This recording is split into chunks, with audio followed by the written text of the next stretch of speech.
welcome to Unsolved Hawaii. I'm Shirley and this is Karen. We both have brothers who went missing on the island of Maui in Hawaii. We started this channel in hopes that one day we will find out the truth as to what happened. We also want to help others who have missing loved ones or loved ones that may have passed under suspicious circumstances. Um, by discussing these cases and having families tell their stories, we're hoping to bring awareness to the ever growing issue. And just maybe we can help bring closure to some of the families. There's no hard accusations on this show. We're just discussing different cases surrounding circumstances of missing people and suspicious. Please hit the subscribe button below to get notified each time a new case is presented. We thank you from the bottom of our hearts. Today, our first case is that of Kevin Winters, who went missing on September 2nd, 2021, on the island of Maui. Excuse me a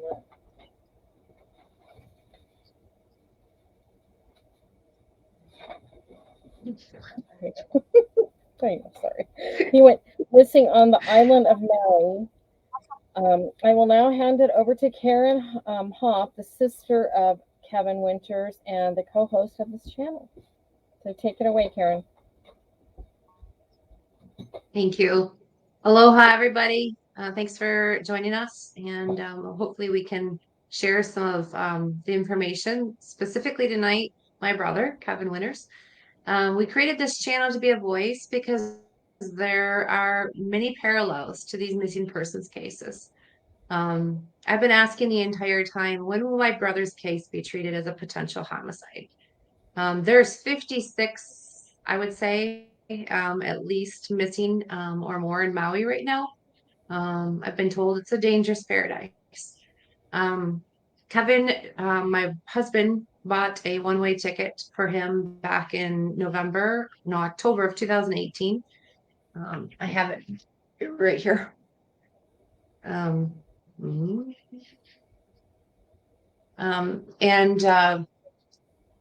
So he lived and worked in Wailuku.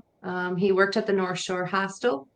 And backing up a minute to the missing persons cases, basically the demographic of the missing people is 70% of them are white males. Are any of these cases solved?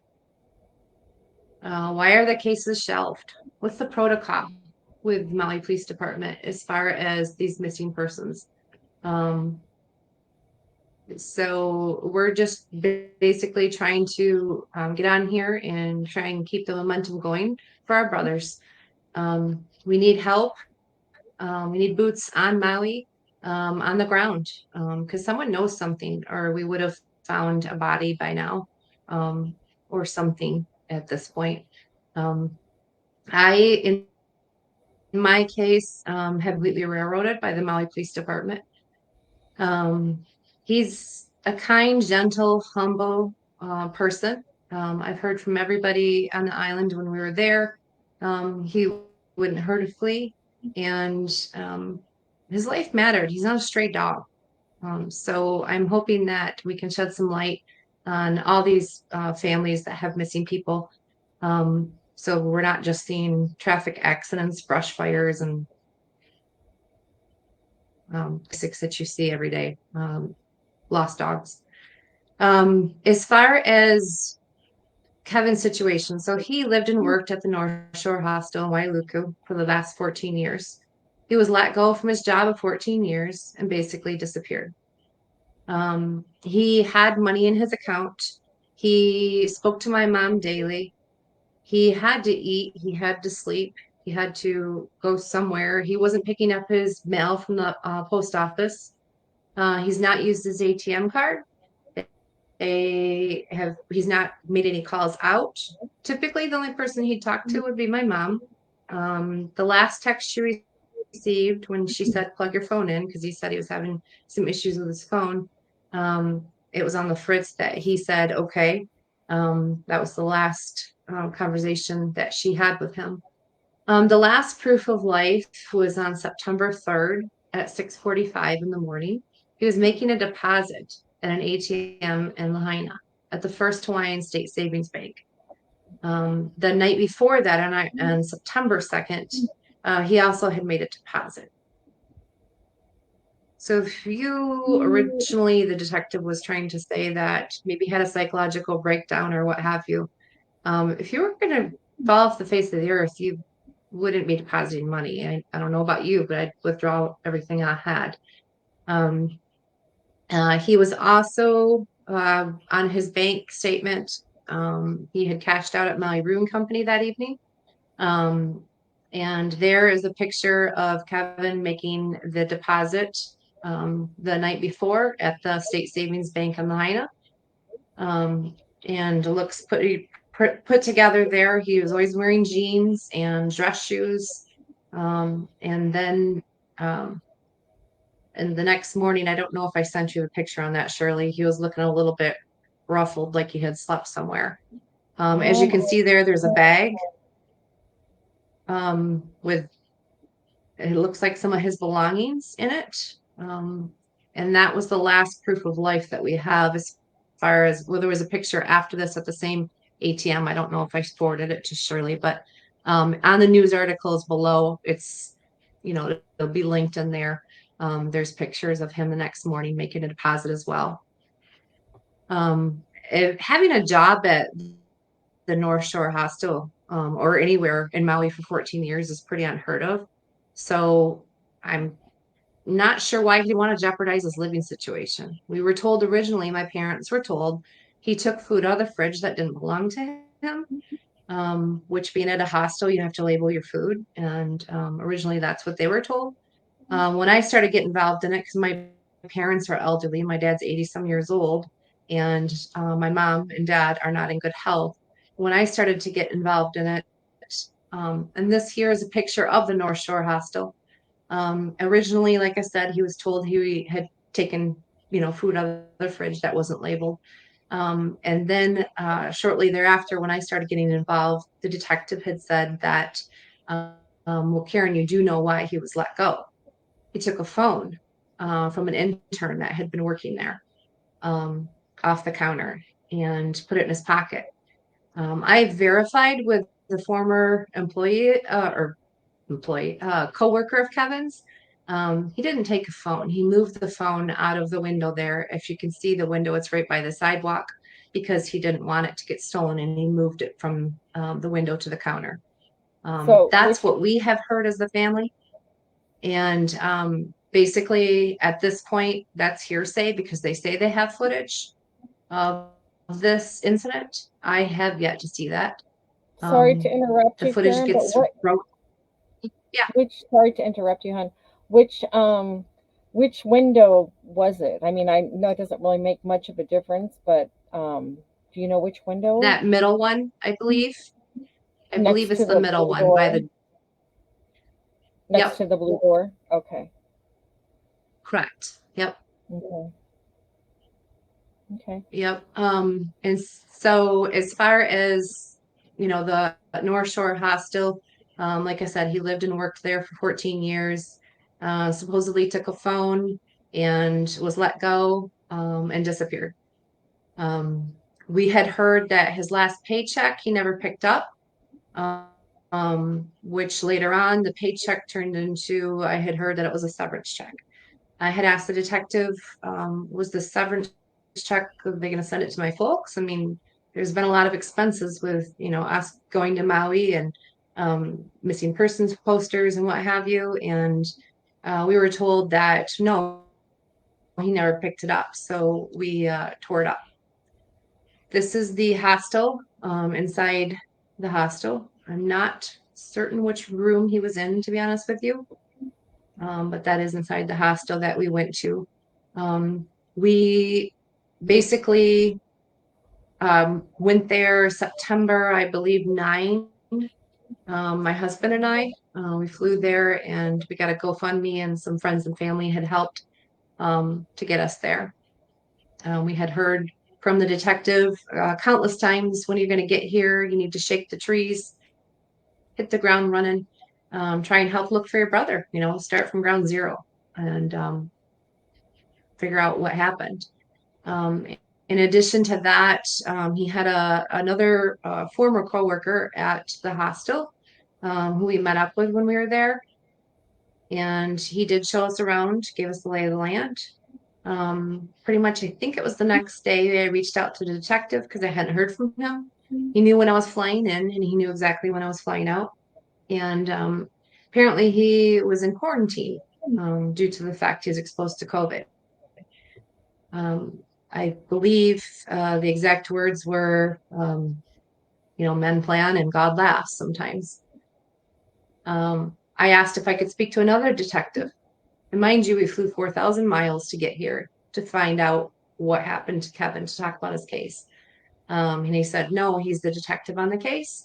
And nobody else can talk to us or meet with us. So literally, we met with nobody. We went down to the police station with Kimberlyn, the missing persons advocate, and it was Veterans Day, so they were closed. Know that the police station closes, but it does. We went inside.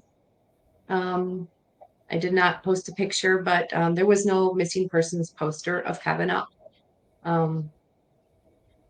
That was tough because at that point had been several months, but there was no missing persons poster of him at the police station.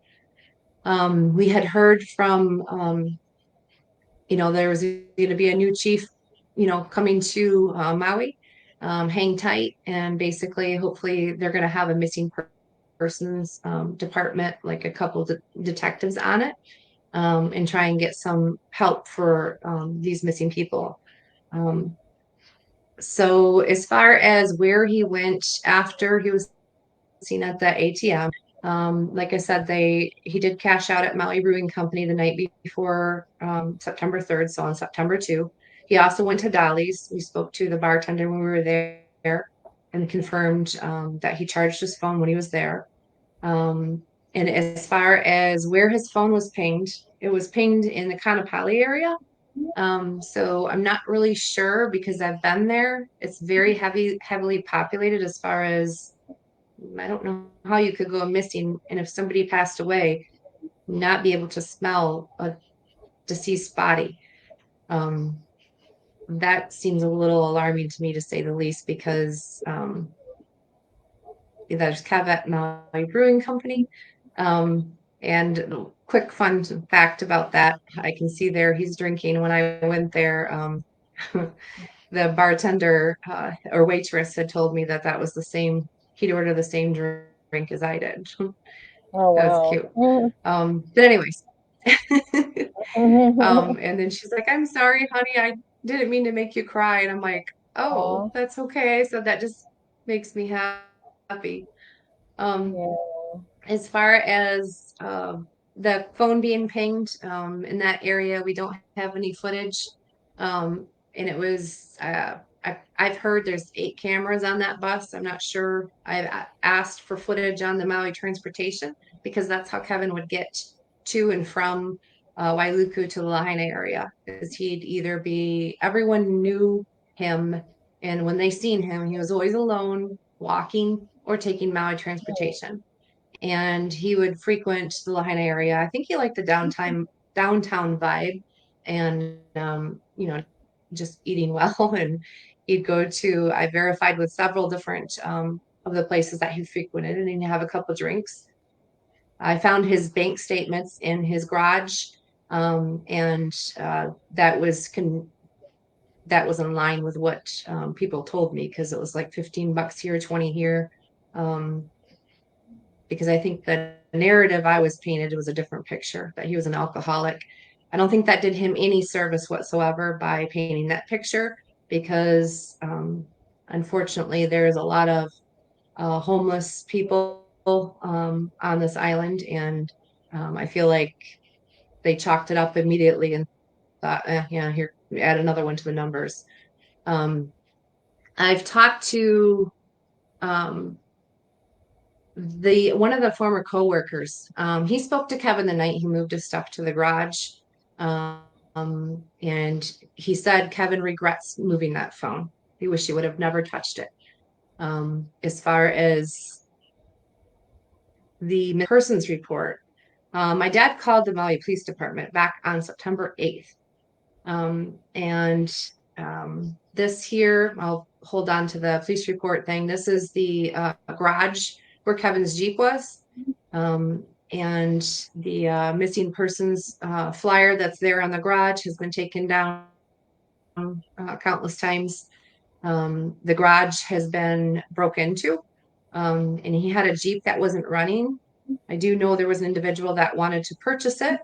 It is no longer there. I can happily report that. It's the only prized possession that he had, and it is safe. So if he shows up one day, Kev, your Barbie Jeep is here. That was his pride and joy. He said to one of his friends that it was too pretty to drive. So yeah, it didn't have a battery, and it hadn't been operating for the last year. So as far as the police report, like I said, my dad called on the 8th of September, and it was not, the report wasn't filed till the 19th. And if we fast forward to today, and me questioning if Kevin is more than just a sticky note, I received an email back in February. It was a case summary, which basically said, here's what we have. It was a paragraph. It was a case summary, and that basically said at that point that it was under criminal investigation and no report would be supplied at this time. They would, because if it's under investigation, then they're not going to share that information. I have made countless emails, phone calls, text this year alone, as far as trying to put it in writing to get a response. I haven't heard from the detective since March on Kevin's case. Whenever I did hear, it was the same, thing. Basically, they don't have anything new. Bring him leads and he'll follow up on it. I've sent 2 certified letters in the last month, and I just received an email back on August 3rd that the police report would be, they're going to redact names and numbers, and then I was going to have that at the latest by Monday the 8th. I don't have it. I'm not really sure why, because if he's really just a missing person, and we should be, as a family, being kept in up to date. What's going on with his situation? I've emailed the chief. I've emailed the gal at the records department who sent this to me, asking like, hey, did you get the right email? I've made phone calls. We've literally been railroaded. I have no idea why. As far as, is that normal? Families don't get monthly updates. I've asked about that. It sounds like most every other family that has a missing persons case has been updated with their police report. I'm not sure why we're not able to see what's been done on the investigation. I did notice on the case summary I was sent back in February that it shows it's a personal assistance report from a deputy that took it. So was a missing persons report ever filed? I thought they had the same case number. He's on their police, the Maui County Police Department website as a missing person, as well as every news article that has been, they've reached out to them. Yeah, he's a missing person. And then, like I said, when we got that email in February, I'm like, wait, when did this change from a missing person to an investigation? I get it, there's no crime to go missing, but without proof of life, without proof of death, no body, something happened, and somebody knows. And he's not eating, he's not drinking, nobody's seen him, he hasn't had contact with my parents, there's nothing being taken, no transactions out of his account, no phone calls, no nothing, and no bank activities. So an unattended death, well, he didn't surf, he didn't hike. And he lived there as a white boy for 14 years. He knew where to go and where not to go. The old owner of the hostel, so give you a little history on the hostel where he worked.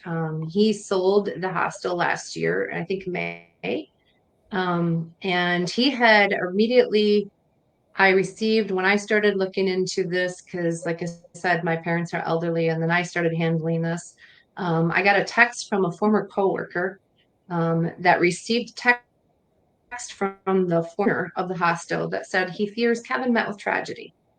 I sent that to the detective immediately because that seems to be concerning, because what happened?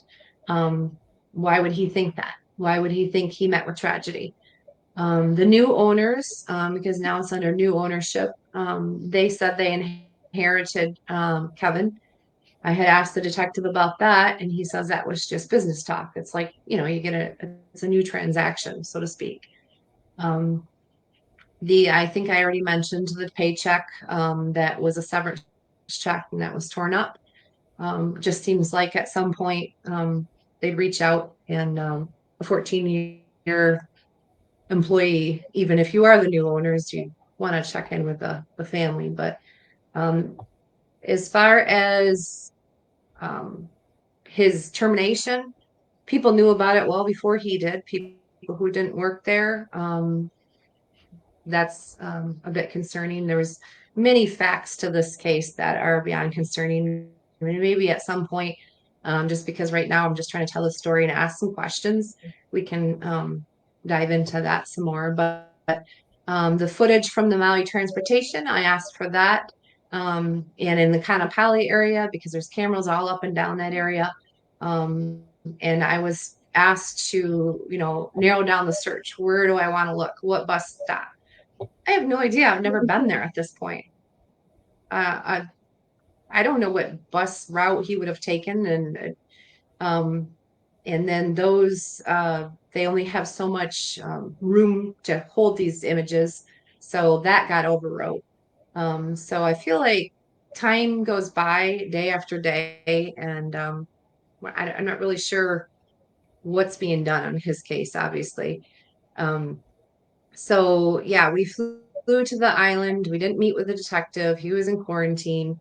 Um, I never have got when we got back home, we were hoping for a Zoom meeting or something to discuss the facts of the case, because there's various things that are concerning with this, a lot of red flags. Um, I know that Hawaii in general, from what I've heard, and here again, this is from the community. This isn't me doing some Google search. There's billions of dollars spent there on tourism, and it is literally a paradise for sure.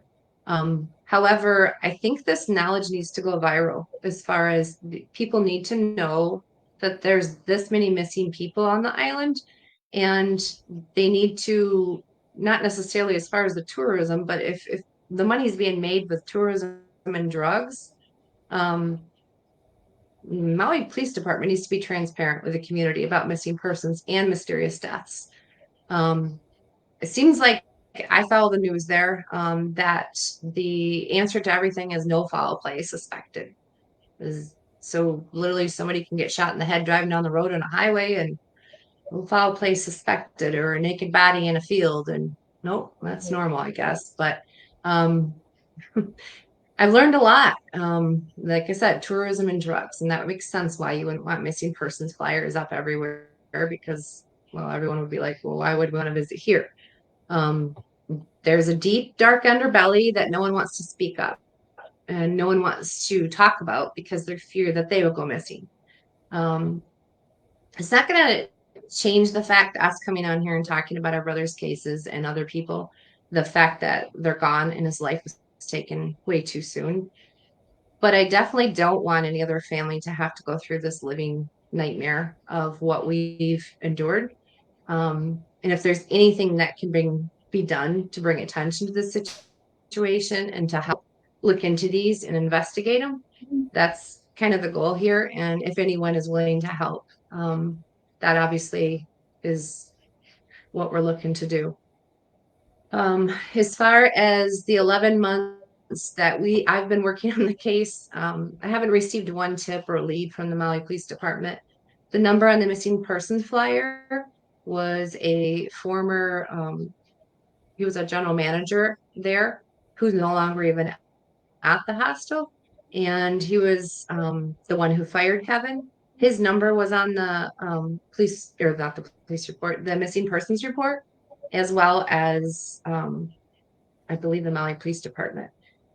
So at this point, yeah, that's the new one, and my number is on here, and it should be below. There'll be links with the missing persons flyer and stuff. But that's my cell phone number, or Kurt, my brother, here in Michigan. His number is on there as well for anything you want to text any time of the day or night. Anything that you can think of that pertains to Kevin, or where you saw him, or how you knew him. Um, I plain and simple just love hearing about his life there. But the number on there, like I said, was the guy who fired him and the Maui Police Department, which ironically, we've never had any leads or tips from that. In fact, I called him this year and he said that his first question, he goes, Kevin, who? And I'm like, how do you not know? You're on the tip line, like, or the number on the missing persons poster. So I don't know if people called in, if I would have ever even gotten that information. I've called the Maui Police Department on bodies that they've found. And I literally get to run around just trying to identify to see if that was my brother. And yeah, that's a whole nother thing in and of Terrible. itself. But um, as far as his death, I do believe, and I do say death because I'm convinced he's no longer with us. Um, I think his disappearance was part of a much larger picture. And I think that's the whole point of us doing this channel, is to try and figure out what similarities these cases have. Um, if he's, like I said, if he's truly a missing person, then why are we not getting any information on his case? My mom asks me daily about her son, my brother, and have you heard anything, from the Maui police? And they're getting up there in age, and they want some closure. They want to know what happened to their son, and at the very least, that yeah, we're looking into it, Maxine, and we're gonna try and help. What I've heard from the community, and here again, this is the community, and there's my son in the middle, and then my dad, and then my mom. Um, so that's his parents, and in fact, he's never met little Bray. So Oh, as far as what I've heard from the community and people who've reached out to me, and there are a lot of great people who are literally beyond willing to help. It's just that I hear the same thing over and over, that people live in fear, and if they speak up, then they'll go missing. Which, what incentive is there to do the right thing and to speak up when you live in fear, and you live in fear that your family's going to be retaliated against? Um, I've heard it's a sneaky place, it's a dangerous paradise, there's illegal group stalking going on. If he's white, they're not going to investigate. If you want to get anywhere, good luck. You're going to have to buy an expensive lawyer. Um, the truth is not popular. Like I said, there's billions of dollars that are spent there on tourism. We can't talk about the missing because obviously that's a business, right? I've heard over and over and over again, the cops are useless. You're going to have to do 80% of the work yourself. They're incredibly corrupt. Most of Maui police departments is related in some way with free passes of being corrupt. You have to have the right last name. As far as they investigate nothing. I've heard cops, judges, detectives, biker gangs, drug dealers, they're all tied together. They make excuses not to do their job because this isn't an emergency. Don't wait for evidence to walk through that door. As far as us bringing the detective leads and he'll follow up on them, I thought you were a paid public servant to look into this for the community. And this goes for the entire community of Hawaii. Um, That's mind blowing to me. That's my husband Mike, who went with me on the trip to Maui. Um, it's funny because Maui, specifically Maui, has always been on my bucket list. In all the years Kevin's been there, we've been unable to. Well, we haven't been anywhere in 24 years, but um, that's always been on my bucket list. But that was not necessarily like that was the worst trip ever. I am I'm thankful we got home okay and we're here. But that I felt like there was somebody reporting to somebody the entire time of our whereabouts. Um, Pretty surreal though, walking in his shoes and where Kevin was and lived and talking to people who knew him and hearing the same thing over and over that he was just a great guy and he was humble, kind, would give the shirt off his back. Um, but I kept waiting for him to come up to me and say, "You made it finally," but he never did. Um, and then coming home empty-handed and telling my parents that I tried, but I've got no answers. It just sucks. It sucks for all of us. And we're coming on here. It's awkward to do this to begin with. And we're literally just asking for help. Please speak up if you know anything. Um, I had heard from several that one of the bars he frequented, he was seen with a guy or guys that was a new friend, which was very unusual for Kevin because he pretty much was by himself and he walked everywhere and took Maui transportation. So I'm not sure who these people were that he was seen with. And I've addressed that several times with the detective because this was brought up originally from a deputy who used to work at the hostel that Kevin used to do mechanical work here on the mainland. And so maybe he was doing mechanical work for somebody. So the detective had told me to look into the Koapuna group, which is a motorcycle group, a lot of retired police officers. I think they're called the Mana Souls now. Is that right, Shirley? I don't know. Okay. I'm I not didn't too know if we sure. had talked about that. Mm-mm. But I believe that was a suggestion from one of the deputies. He said to look into that angle of things because he did mechanical work back here in the States. And so maybe he was doing that. And I did confirm with a former coworker that he did indeed do some mechanical work for that group. I've been told by the advocate for missing persons that Kevin's case was suspicious, according to her. According to the chief, he confirmed that there are 15 to 16 cases within the Maui Police Department purview. The rest of them apparently are probably hikers, surfing, what have you, being Water not familiar with accident. the Yeah. territory there. Mhm. Um, I've been hearing, like I think I've already mentioned that I've been hearing since December when he got, you have a new chief that was sworn in there in Hawaii, that, they were going to have a department just for missing persons. Um, I haven't been able to have a Zoom meeting with him. I've emailed several times on that um, to no avail, unfortunately. And like I said, I at this point can't even get a response on Kevin's case as to what's happening. I've heard you're never going to find out. And I'm here to say I'm not going away and I'm not giving up. And I promise, Kevin, I won't give up on you. And um, I think the Karen meme is a thing. And I guess I'll live up to my memes because I am that person. Um, there's no mountain or valley that can separate the love that we have for my brother and my mom's and dad's son. Um, that is a picture. Oh, look at the high hair there, Care. So Kevin is in the striped shirt, and my mom and dad in the front.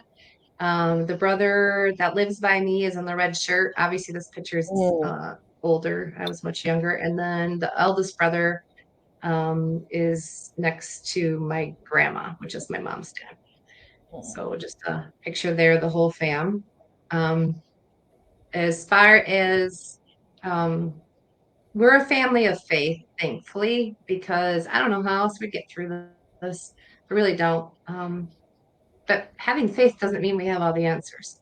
It means walking with certainty in God.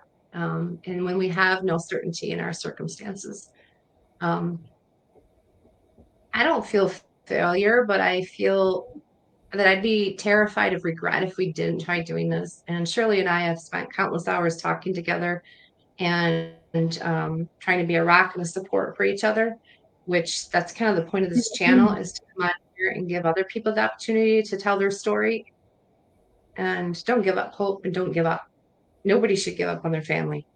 If we roll over and say, well, that's too bad, he chose to move there, unfortunate circumstance, he must have been in the wrong place at the wrong time. Oh well. No, he's not a stray dog. He's somebody's brother, my brother, and my parents' child. Um, I'll just end with saying this, that the person or persons who took his life, um,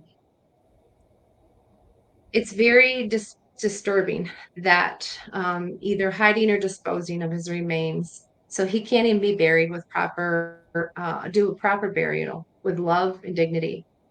They're not the only monsters among us. It's sometimes the officials who took an oath to uphold the laws and ensure that a victim receives justice. So I'm here to say justice for Kevin Winters, and all those missing, so that we can get somewhere and try and figure out what's going on with this mini. And there's mysterious deaths. There'll be others that will come on and talk about their story. As far as the grief, it doesn't get any lighter. It's just she gets used to carrying the weight. It's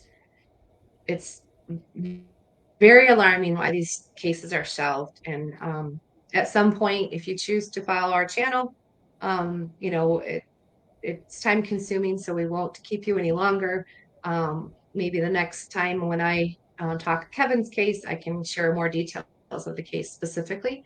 But at this point, I just want to end by saying thank you so much for your time. Thanks for listening, and please share this, keep the momentum going for Kevin and all the others, because like I said, I think this is part of a bigger picture of what happened and what's happening. And just pray. If you do have faith, please, I just implore you to pray that we get answers someday, because going to bed every night, waking up every morning, not knowing, the unknowing is what kills us. And nobody should have to live through this nightmare. So thank you. Okay. And that, like I said, our numbers are on there. And then I think there's some links to the news cast that we've had below. All right. Thank you, Karen. So the next show we have coming up will be with my brother, about my brother Mike, and then after that we will have Judy Thompson coming on. So hopefully in the next week or so we should have, by next weekend, have a couple more cases being posted. But here's the poster of her her brother Kevin Winters. So if anybody has any information, please come forward. I can't even talk. Her phone number is down at the bottom once again, and her brother's phone number is also posted. So we thank you so much for your time and for looking at our channel, and hope we get answers. Thank you, everybody. Thank you, Karen. All right. Ahui hui. Bye. Ahui hui.